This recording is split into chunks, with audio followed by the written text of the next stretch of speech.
Right, we're back. I've got the paint mixed just how I want it. I've got it in. I've tested it with obviously the clean shot on the wall. Now I'm not worried about doing it on that wall because that's going to be red. But before we start doing any spraying, let's just do the health and safety. I've got a spray mask. It's the Sunstrom one. I had these back in the day. There you go, storage box for it. I had these back when I was at college 30 odd years, well, just over 30 years ago now, back in the early 90s. They were brilliant then. I had one. They're a silicone based mask, half face mask, whatever you want to call it. But the filters, there's obviously a pre-filter on the front, you can just see that. And then I go to a biological, which is the organic filter, and then a particle filter. To be honest, it's like breathing fresh air. You don't notice any smells of paint, and obviously the dust is all trapped in the pre-filter. The pre-filters are like that, so you swap those every time you do new spraying every day. Right, it's enough about that. I've got my gloves ready, got my paint ready. Now, clean shots are a bit hit and miss. People don't like them. You can see I started off, I don't know whether you can focus, come on, focus. Started off doing a bit of a blast. I got the tails quite bad because obviously it was on full flush. So I tweaked it. I've got rid of the spitting tails, which you get when you've got an extension bar on. So I tweaked it. Then I noticed I'd got some tails on the paint. You can just see there, which means that obviously I just need to up my pressure. So I've upped my pressure. You suddenly tweak the clean shot a little bit more so you don't get the spots at the end, but then it stops spraying because obviously the pressure's not there to flush it through. So you come back and you get the sweet spot. You come back actually on the dial on the clean shot there, just so you don't get pressure build up that the paint's not going through it. I've not looked what pressure I'm at. It might be about 2,000-ish. Yeah, I'm just over 2,000, what's that? 2,150, I think it is, if we can focus in. I'm quite happy at that at the moment. That's all right, I'll see how I go when I spray. But I know my paint's thinner. I'm going through a bar and a clean shot. I could get away with not tweaking the clean shot and not worry about the little bits of the spits that you get when you've got an extension bar. But it doesn't really matter so much on this ceiling, I don't suppose. But if you can get into the habit of obviously doing it each time, I think you'll do it as second nature when you come to it. But the beauty with the clean shot is it's got a swivel end, so I can swivel it round, which is good. So that way or that way. Don't forget, when you're spraying, if you've got your two guards there, that means your fan's going to be spraying that way. Obviously, if you turn it round, your fan will be spraying that way. Just obviously, if you've been doing spraying a while, it's second nature. So if I look at that now, I know that the fan, I don't think you can see it on the wall because it's so light, the fan will be going horizontal. If it was twisted that way, sorry, vertical, and then it's horizontal that way. But for now, I think that's it. I think we're covering it all. I don't want to be doing filming of a ceiling, spraying a ceiling, spraying a ceiling.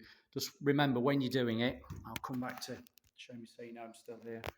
When you're doing your spraying your ceiling, start at one end, work to the other.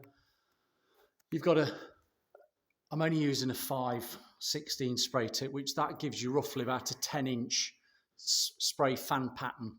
So across the ceiling, go onto your wall, then your next band, you just do a 50-50 overlap and make sure you overlap it 50% each time, then you're getting a good coverage. Come on, focus. Well, at least this camera's not going zzz like my last one. So you're doing a 50-50 overlap all the way across. Now you can either go one direction all the way and cover the whole ceiling, let it dry, and then come back on yourself the opposite direction. That's perfectly fine. I've done that before, don't have any problem. Depends what your time's like. You might also want to do, you call it the crosshatch. It's like a basket weave. You do horizontal one way and then vertical the other way, and you overlap it in one go as you come. Now, depending on how you're spraying and your confidence, you'll get into that as you come to do it. The more and more you do it, you might want to do a section of the ceiling in one direction and then come back on yourself so you're actually double coating, it's still getting 2 coats of paint. I'm still here. Still getting 2 coats of paint like you were brushing and rolling, but you're doing it in one go. And it's a wet on wet. That's fine. Again, experience will tell you whether you want to be doing wet on wet. Some ceilings you'll be going over cheap contract emulsion, call it false opacity paint. And the trouble is with that, you might find that you start getting those little moons coming where the paint's soaking in, and then obviously the paint underneath's been reactivated and trying to dry through a better quality paint that you're putting on. Well, I'm putting on, because I don't do cheap paints. We do quality paints. We use the Decorators brand. It's nearly for everything. It's obviously ceilings as the anti-reflex. But as you can see, this ceiling's quite a big one. It's nothing massive. I've done bigger.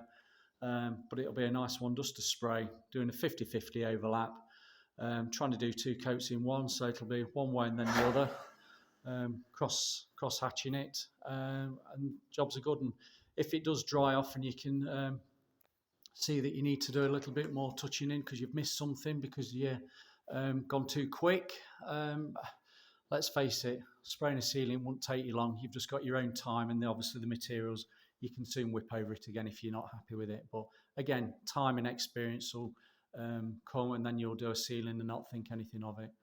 Again, the beauty of this paint is it's very forgiving. If the ceilings have been very bad, it's a very flat finish. It'll hide any imperfections. But no, it's a good one to do, and you can see they're just drying now. These samples that I did on the wall. Normally I'd put a piece of lining paper on and do it if I'm doing woodwork or different colours, but on this wall I know that I'm all right. I can just sand them down and nib them. But again, right, let's leave it there. I can bore you for ever and a day, and this is just 7 minutes of me rabbling on, but I think you get the idea. Any questions, just ask. Like people have asked before on some of the videos on the wallpaper in my hand. This is a nice little bit of kit as well in domestics.